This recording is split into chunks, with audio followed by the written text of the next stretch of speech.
Esses dias, comentando com alguém, eu disse para essa pessoa: Fulano de Tal ainda não entendeu a mensagem do Evangelho.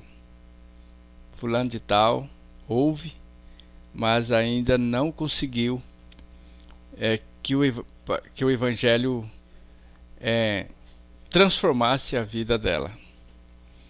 E no livro de Gálatas, capítulo 5, versículo 16, tem um mandamento para nós. Isso é um mandamento, é uma ordem, que tem o título dizendo assim: exortação a viver segundo o Espírito. Espírito Santo, segundo o Espírito de Deus. Está aqui. Esse é o mandamento para todo aquele que crê, todo aquele que professa o nome do nosso Salvador. Já fiz um vídeo sobre isso, dizendo que eu tenho o título da seguinte forma: é possível andar no Espírito? Só você pesquisar aí que você vai ver um pequeno estudo que nós fizemos sobre andar no Espírito. Mas hoje eu quero fazer mais uma reflexão sobre esse estudo, porque as pessoas têm grande dificuldade de entender o que significa andar no Espírito. Certa vez um pregador disse para mim: ora, eu não conheço ninguém que consegue andar no Espírito, é difícil. Mas será que Deus colocaria sobre nós um jugo o qual nós não poderíamos levar? Será que Ele daria um mandamento o qual nós não poderíamos cumprir? Será que Ele faria isso conosco? Então está aqui no versículo 16 esse mandamento: digo, porém, andai em espírito, e não cumprireis a concupiscência da carne. Andar em espírito, e eu não vou obedecer às tendências que eu tenho dentro de mim, que é a concupiscência. Concupiscência é um forte desejo de fazer aquilo em que desagrada a Deus. A concupiscência é aquele desejo que eu tenho contrário o que Deus quer que eu faça. Então a palavra de Deus fala: se você andar no Espírito, você não vai obedecer essa tendência que você tem dentro de você.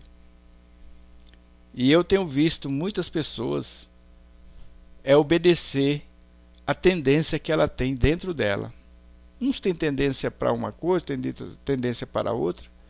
Então isso significa que essa pessoa não tem o Espírito. E a palavra de Deus fala que a garantia da minha salvação, o penhor do Espírito, que eu tenho a garantia da minha salvação é ter o Espírito dentro de mim. Se eu não tiver, eu não sou salvo. Eu não vou ser salvo. Por isso que a palavra de Deus fala que Ele nos deu o penhor, que é o Espírito Santo dentro de cada um. O penhor é uma garantia, é a mesma coisa que penhorar. Ele penhorou o Espírito Santo dentro de nós para a nossa salvação.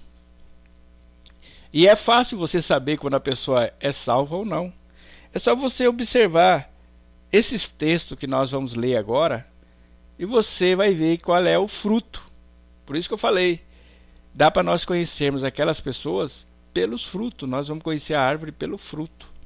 Então o versículo 17 diz assim: porque a carne cobiça contra o Espírito. Quer dizer, a minha natureza, quando fala carne, é a natureza humana, a natureza caída do ser humano, que tem as tendências contrárias a tudo que Deus determina. E o Espírito contra a carne. Então já tem dois inimigos. Uma é a minha tendência pecaminosa, ele é contrário ao Espírito. E o Espírito contra a carne. E esses opõem-se um ao outro, para que não façais o que quereis. Está vendo? Por exemplo, se eu ando na carne, a palavra de Deus fala que eu sou escravo dela. Às vezes eu quero fazer as coisas do Espírito, mas não vou fazer. Agora, se eu tenho o Espírito, a minha carne até pede, mas eu não vou fazer. Mas se sois guiados pelo Espírito, não estáis debaixo da lei. Por exemplo, para que existe lei? A lei existe para frear a transgressão. E todos nós transgredimos contra Deus. Por isso que existe a lei de Deus. O que é uma transgressão? É você ultrapassar aquilo que está determinado. Por isso que existem as leis nos países. Por isso que existe a lei de trânsito no nosso país, a lei trabalhista, para a pessoa não ir além daquilo que está determinado. Então, se eu estou sendo guiado pelo Espírito, eu jamais vou transgredir a lei de Deus. Por isso que fala que nós não estamos debaixo da lei. Porque as obras da carne são manifestas, as quais são. Aqui tem uma lista enorme. Talvez você possa estar debaixo de umas dessas. Pode estar incluído numa lista dessa. São manifestas as quais são: adultério, fornicação, impureza, lascívia, idolatria, feitiçaria, inimizades, porfias, emulações, iras, pelejas, dissensões, heresias, invejas, homicídios, bebedices, glutonarias e coisas semelhantes. Quer dizer, tem mais coisa ainda que aqui não falou, mas fala que tem muitas coisas semelhantes a essas, acerca das quais vos declaro, como já antes vos disse, que os que cometem tais coisas não herdarão o reino de Deus. Se você está incluído no item desse, você não vai herdar o reino de Deus. Agora vem o fruto do Espírito. Mas o fruto do Espírito é amor. Não é amor do mundo não, viu? Às vezes a pessoa confunde. Eu já expliquei num vídeo o que é o amor. O amor de Deus é esse, em que obedeçamos os seus mandamentos. Quer dizer, quando eu estou no Espírito, eu vou obedecer. Esse é o amor. Gozo, eu vou ter prazer em obedecer. E quando eu obedeço, eu vou ter paz, né? Longanimidade, uma paciência bem grande, que é longânima. Benignidade, bondade, fé, mansidão e temperança. Temperança é a pessoa ter o equilíbrio, que muitas pessoas não têm. Contra essas coisas também não há lei. Porque se você tiver o fruto dessa lista que eu disse aqui, a lei não vai pegar você. E os que são de Cristo crucificaram a carne com as suas paixões e concupiscências. Em outras palavras, você morreu com Cristo. A sua tendência pecaminosa morreu. Eu me lembro que quando eu estava debaixo da lei, que eu estava sendo escravo do pecado, eu pensava assim, mas quando será que eu vou conseguir parar de fazer isso? Será que eu vou conseguir? Eu não consigo. Tinha um desejo muito forte de fazer aquelas coisas que eu fazia antes, né? E eu sofria com isso. Eu não queria fazer mais isso, porque eu faço, depois vem a tristeza, vem uma decepção tão grande. Mas quando eu decidi crucificar, matar esse desejo, eu fiquei livre. Pensei que nunca ia conseguir. Mas aí o que eu fiz? Eu crucifiquei essas paixões junto com Cristo. Se vivermos em espírito, andemos também em espírito. O que é viver em espírito? Eu fiz um vídeo, até dei uma dica de como as pessoas devem andar em espírito. Primeira coisa é a mente sua, do que anda, onde anda os pensamentos seus. Não sejamos cobiçosos de vanglórias. Se tem uma coisa que nós gostamos é de nos gloriarmos. Ah, eu fiz isso. Até nas coisas relacionadas à igreja, as coisas de Deus, né? Nós gostamos de cobiçar a vanglória, quer dizer, desejar ardentemente a vanglória. A gente compra alguma coisa, esses dias teve alguém, né? Um bem aí, começou a mostrar para todo mundo. Quando ele tem, ele vai para lá, vai para cá, só para receber os confetes, né, de elogios. Aí a palavra de Deus está falando, irritando-nos uns aos outros, invejando-nos uns aos outros. Hoje eu estava numa oficina lotada de carro, um jovem muito novo, ele dizendo: olha, eu tenho uma grande dificuldade, porque as pessoas falam que eu estou roubando, porque eu já comprei isso, comprei aquilo. Pessoas entram aqui e ficam com inveja de mim, né? Então, aqui está: quem não tem o Espírito, ele anda cheio de inveja. Ele até fiz uma reflexão com ele. Eu falei para ele assim: o que é mais fácil, amigo? Você se condoer de alguém que está numa situação difícil, ou você se alegrar com uma pessoa que está bem? Aí acho que ele não entendeu muito bem, ele não pensou.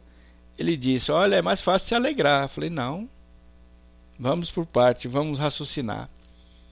Vamos supor que você vê um amigo seu numa situação difícil, sofrendo. É muito fácil você se alegrar com ele. É muito fácil você se condoer com ele, você chorar com ele. Mas vamos supor que esse amigo tem um sucesso estrondoso, começa a granjear bens, começa a ter sucesso, subir na vida. Você olha para ele e fala: por que não eu? Né? Dificilmente nós nos alegramos com o sucesso de alguém. Não, muito bem, estou alegre porque você está bem. Não, porque eu não? Começa a ter uma ponta de inveja. Aí ele falou: é verdade, é mais fácil eu chorar com os que choram. Então, quem não tem o Espírito de Deus, o Espírito Santo, ele está naquela lista, aquela listinha enorme que eu li para você. E tem outras na palavra aqui, tem outras listas também, bem grande, o qual inclui todas as obras da carne. Quando a palavra de Deus fala carne, fala da nossa natureza caída, os desejos errados nossos, contaminados, os nossos desejos pervertidos. Por que há o homossexualismo? Porque é um desejo pervertido. Aquele desejo sexual dele está pervertido. Por que existe a pedofilia? Porque o desejo dele está pervertido e ele não tem o Espírito. Por que existe o ladrão? Porque o desejo dele de ter alguma coisa está pervertido. É isso. Então, a palavra de Deus fala aqui em Gálatas capítulo 6, versículo 7. Não erreis, Deus não se deixa escarnecer, porque tudo que o homem semear, isso também ceifará. Porque o que semeia na sua carne, da carne ceifará a corrupção. O que planta coisas da sua própria natureza, você vai colher aquilo que vai ser destruído. Está escrito aqui: corrupção, vai se corromper. Mas o que semeia no Espírito, do Espírito ceifará a vida eterna. E não nos cansemos de fazer o bem, porque a seu tempo ceifaremos, se não houvermos desfalecido. Então, enquanto temos tempo, façamos bem a todos, mas principalmente aos domésticos da fé. Eu gostaria de fazer uma pergunta para você que crê. Você tem o Espírito ou não tem? Se você não tem o Espírito, é fácil de você. Você vai me perguntar: como eu sei? Se você está incluso numa dessas listas, negativo ou positivo, você tem ou não o Espírito. Então examine cada um de vocês. Em que espírito você está? Porque a palavra de Deus fala em João que nós temos dois tipos de espírito: o espírito da verdade e o espírito do erro. Já fiz um vídeo sobre isso. Você está num ou está no outro? Eu gostaria que você pensasse sobre isso.